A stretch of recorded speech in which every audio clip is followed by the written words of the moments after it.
Monsieur le Président, Madame le Commissaire, mes chers collègues. Un pas très important a été franchi il y a 2 mois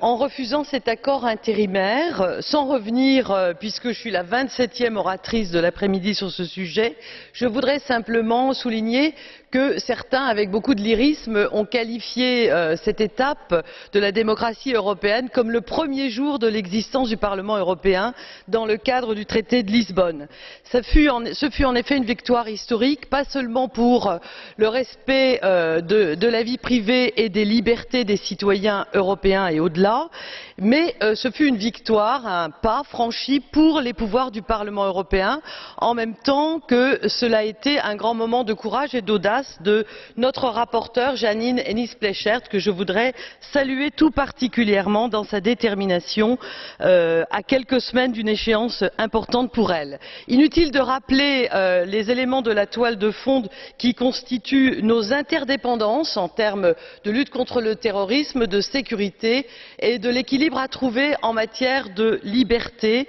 des individus. Ainsi, dans le cadre de ce nouveau mandat de négociation, il va nous falloir trouver un accord juste, équilibré, respectueux des droits, entouré des garanties qui illustrent ce qui constitue, au fond, à mes yeux et aux yeux de beaucoup de nos concitoyens, la matrice, la force de ce qu'est l'Union européenne, c'est-à-dire la protection des citoyens européens.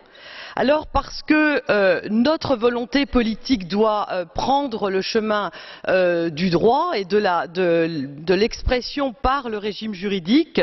je ne reviens pas sur les éléments de réciprocité et de proportionnalité, mais je souhaite que soit exprimé avec beaucoup de vigilance et d'exigence le régime juridique plus serré des transferts de données en vrac, en dehors donc du stockage, du droit de rectification, du droit de modification, du droit de suppression des éléments ainsi que du droit de recours juridique. Donc, à nous de trouver ensemble, dans la voie de coopération, cet équilibre entre les impératifs de sécurité et ceux des libertés. Merci.